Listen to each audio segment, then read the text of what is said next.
जय हिंद दोस्तों, आप लोगों का स्वागत है गुलशन गुप्ता एजुकेशनल में। आज आप लोगों का दोस्तों इसी चैनल पर रोजगार विद अंकित वाटी सर के द्वारा जो बुक इंग्लिश का लॉन्च हुआ है उसी का हम एक्सप्लेनेशन कराने वाले हैं इसी वीडियो में। दोस्तों शुरू से लास्ट तक जरूर बने, जो एसएससी के हर एग्जाम के कवर करेगा। दोस्तों इसमें देखिए जनरल इंग्लिश के बारे में, दोस्तों कौन इंग्लिश के बारे में, जनरल इंग्लिश के बारे में जितना भी क्वेश्चन है उसी चैप्टर वाइज है दोस्तों, जो अंकित भाटी के द्वारा संपादक हैं दोस्तों। इसमें देखिए चैप्टर के नाम हम पहले दिखा देते कौन कौन एग्जाम और चैप्टर है दोस्तों। कंटेंट है जिसमें आर्टिकल भी है दोस्तों, आर्टिकल है दोस्तों। कौन क्या क्या है, आर्टिकल है noun, pronoun, adjective, preposition, conjunction, adverb, verb, subject, verb, agreement, exclamatory verb. और कौन सा चैप्टर टेंस है दोस्तों, टेंस है, conditional sentence, voice, narration, question tense. और दोस्तों सेक्शन 2 में भी दिया है one word situation, idiom phrase, antonym, synonym, phrase verb. और है दोस्तों logical order of sentence, cloze test, comprehension और इनकरेक्टली स्पेल्ड वर्ड है दोस्तों, जो गलत स्पेलिंग रहता है। यह चैप्टर 24 हुआ दोस्तों। आप लोग इसी चैनल पर इसका वीडियो टोटल उपलब्ध होगा दोस्तों, जिसमें हम चैप्टर बाय चैप्टर रूल भी देखेंगे। जिसमें पहला चैप्टर हम आज आर्टिकल पढ़ाने वाले हैं दोस्तों, आर्टिकल पढ़ाने वाले हैं।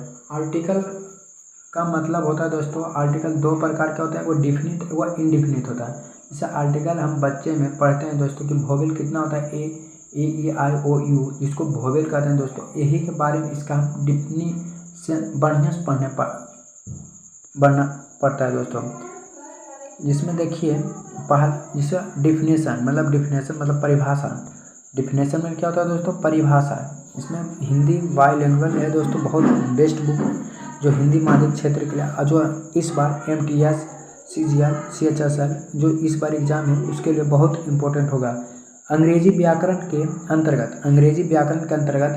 ए एन दा को आर्टिकल कहा जाता है, मतलब ए एन दा को आर्टिकल कहा जाता है अंग्रेजी व्याकरण के अंतर्गत।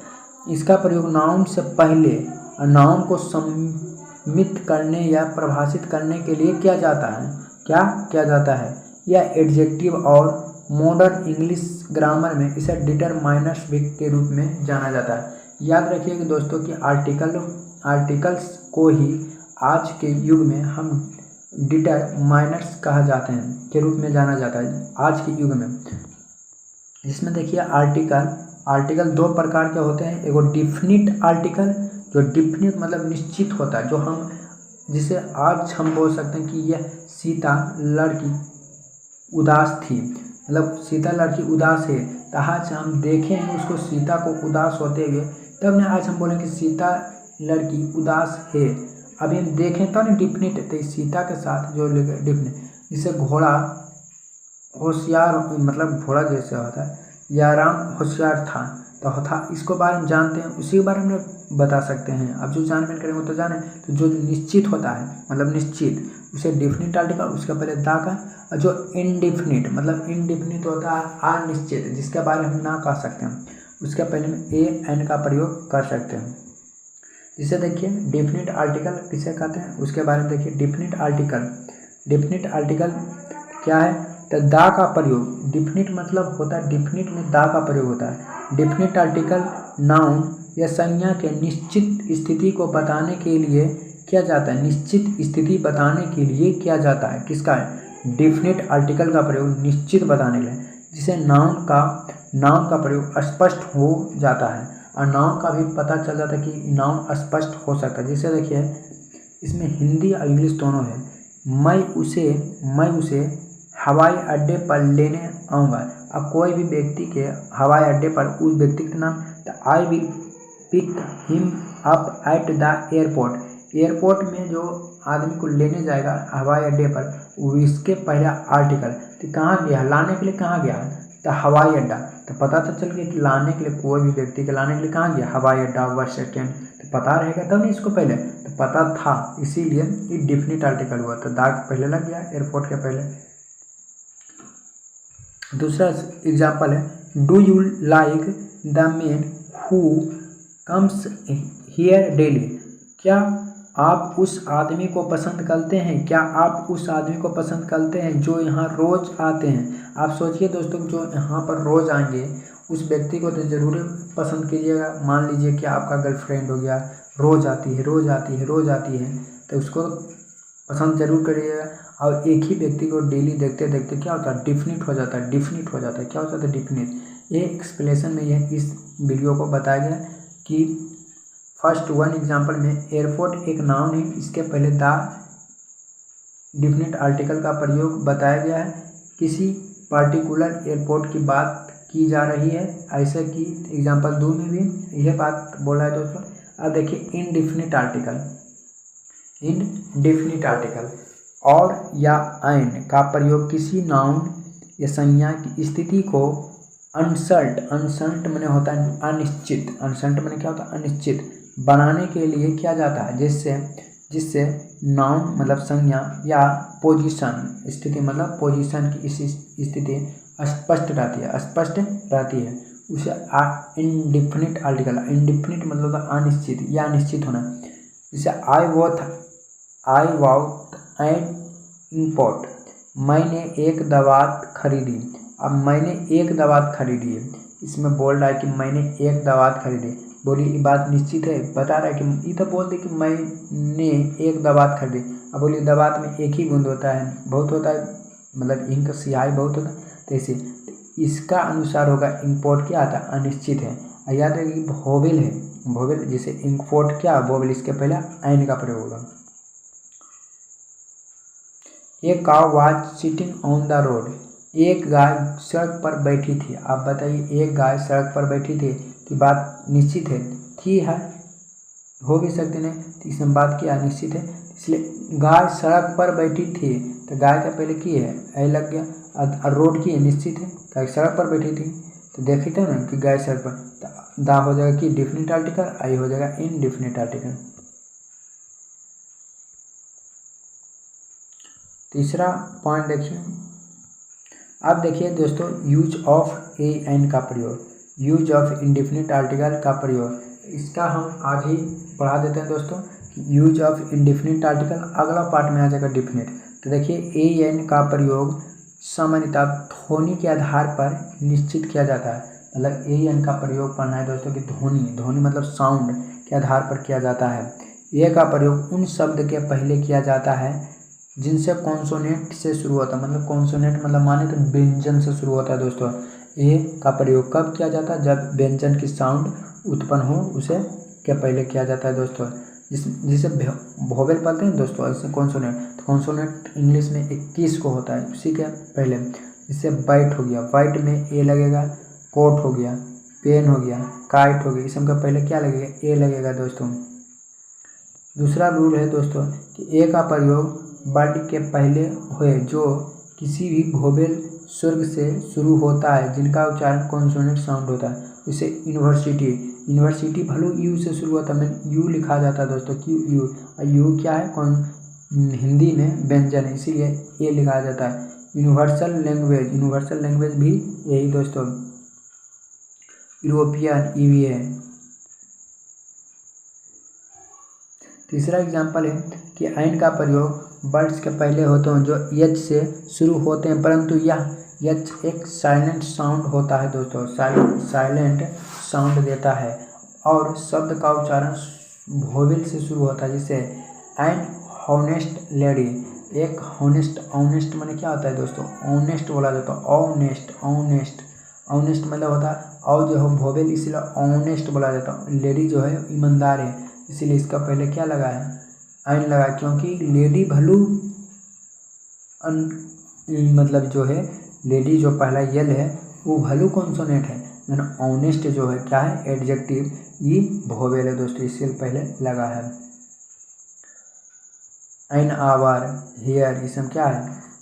इसे देखिए बता है ऑनेस्ट और है ऑनरबल, आवर हेयर, इसीलिए इसके साथ एन का प्रयोग हुआ दोस्तों। चौथा नंबर, एन का प्रयोग वोवेल के स्वर्ग से शुरू होने वाले शब्द के, जैसे एरोप्लेन, अमेरिकन, इग, आउल, इसमें का पहले क्या लगेगा? वोवेल लगेगा दोस्तों। ऐसे वर्ड्स जो किसी कॉन्सोनेंट से शुरू होता है परंतु उनकी साउंड वोवेल देती है, जिसे NCC N A N, N है जो, तो ए जो है वोवेल है, उसके पहले एन लगे, SI से वोवेल साउंड में। से रूल नंबर 1 है दोस्तों, रूल नंबर 1 देखिए कि ए या आइन का प्रयोग उन वर्ड्स या यूनिट्स के पहले होता है जो निश्चित संख्या, दर, गति को बताने के लिए प्रयोग किया जाता है। इसका कहना है कि दोस्तों कि कोई भी शब्द या यूनिट निश्चित संख्या, मतलब जिसे निश्चित संख्या, दर, गति बताने के लिए प्रयोग किया जाता है। जैसे 10 केजी चीनी है तो 10 से केजी चीनी डालते हैं। दर पूछ रहा है, गति जैसे 20 किलोमीटर तो 20 किलोमीटर, जैसे your horse run 30 kilometres an hour, मतलब आपका घोड़ा 30 किलोमीटर प्रति घंटा दौड़ता है। इसका कहना है कि ये जो घोड़ा है प्रति घंटा 30 किलोमीटर चलता है। ये क्या निश्चित है दोस्तों, अनिश्चित संख्या, निश्चित दर, निश्चित गति और उसे एन का प्रयोग किया जाता है, इसलिए आवर्स का पहले किया है दोस्तों। Mister Rakesh bought a dozen bananas, मतलब मिस्टर राकेश कह रहा है तो श्री राकेश ने 1 दर्जन केला खरीदा। बोल दिया कि 1 दर्जन खरीदना है तो 1 ही दर्जन खरीदा दोस्तों। ये एग्जाम्पल है, बस 2 एग्जाम्पल काफ़ी। रूल नंबर 2 है कि एन का प्रयोग ऑल के अर्थ देने के लिए भी किया जाता है। ऑल के अर्थ देने के लिए मतलब जिसे देखिए दोस्तों के लिए भी दिया जाता है। जैसे गाय के 4 पैर होते हैं तो ए काउ हैज 4 लेग, तो गाय के 4 पैर, ऑल के में जैसे गाय है तो गाय के 4 पैर के बारे में बोलना पड़ेगा, इसलिए गाय के पहले ए लगा है। ए काइट हैज 2 ट्विंकल आइज, मतलब गाय के 2 चमकीली आंखें होते हैं दोस्तों। 3 नंबर रूल है, 3 नंबर रूल कि एन का प्रयोग एनी के सेंस में होता है, यानी मतलब होता है कोई। एन का प्रयोग एनी के सेंस में भी किया जाता है दोस्तों। जैसे there was an old man, मतलब कोई बूढ़ा आदमी था, कोई बूढ़ा आदमी था, तो एनी का भी प्रयोग मतलब कोई का भी अर्थ में किया जाता है। I saw a man in the garden, मैंने बगीचा में कोई आदमी देखा, कोई आदमी को देखा। रूल नंबर 4 है दोस्तों कि किसी भी वाक्य में मोस्ट का प्रयोग वेरी मतलब बहुत के सेंस के अर्थ में के लिए किया जाता है। मोस्ट से पहले ए का प्रयोग अवश्य लगता है, जिसे ए मोस्ट होता है, वेरी मतलब बहुत। जैसे Jaipur is a most beautiful city, मतलब जयपुर बहुत खूबसूरत शहर है। क्या है? खूबसूरत शहर। मोस्ट का पहले ए का प्रयोग किया जाता है दोस्तों। That is a most beautiful sunset, मतलब वह बहुत सुंदर सूर्यास्त है दोस्तों। रूल नंबर 5 है दोस्तों, रूल नंबर 5 है कि किसी भी क्लास में वर्ग या जाति का बोध कराना है तो सिंगुलर कंटेबल नाउन के पहले एन का प्रयोग किया जाता है। जैसे a lion is a carnivorous lion, मतलब शेर एक मांसाहारी जानवर है। An elephant is a navy animal, मतलब हाथी एक भोला सीधा साधा जानवर है दोस्तों, हाथी। रूल नंबर 6 है कि ईच एवरी, मतलब ईच और एवरी का अर्थ होता है प्रत्येक के सेंस के लिए ए एन का प्रयोग किया जाता है दोस्तों। She goes to a school once a month, मतलब वह प्रत्येक महीना में एक ही बार स्कूल जाता है दोस्तों। इसका अर्थ या ईच एवरी का अर्थ में भी किया जाता है दोस्तों। रूल नंबर 6 हो गया। रूल नंबर 7 दोस्तों,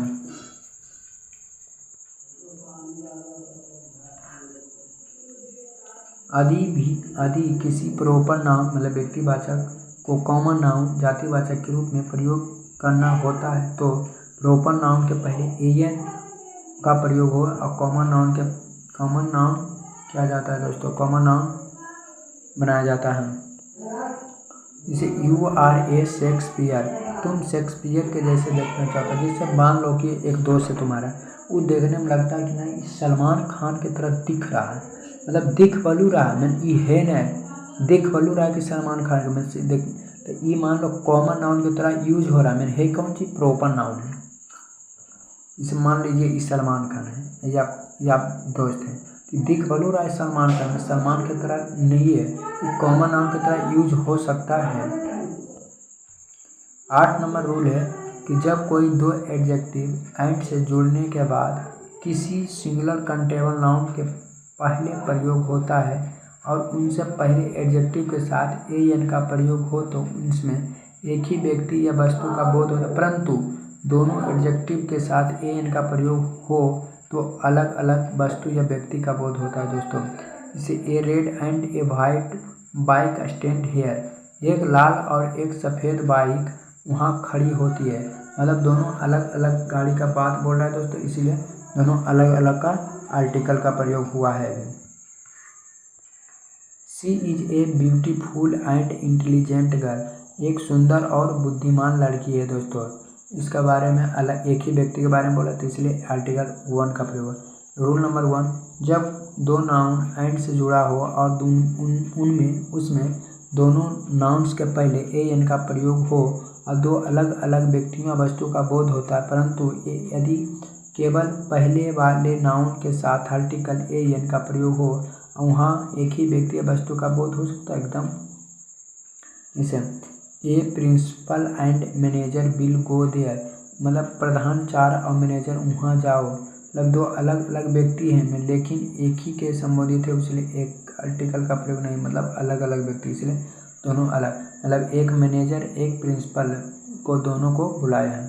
a father and guardian has come, मतलब एक ही व्यक्ति, एक पिता और गार्जियन एक ही हो सकता। Rule number 10।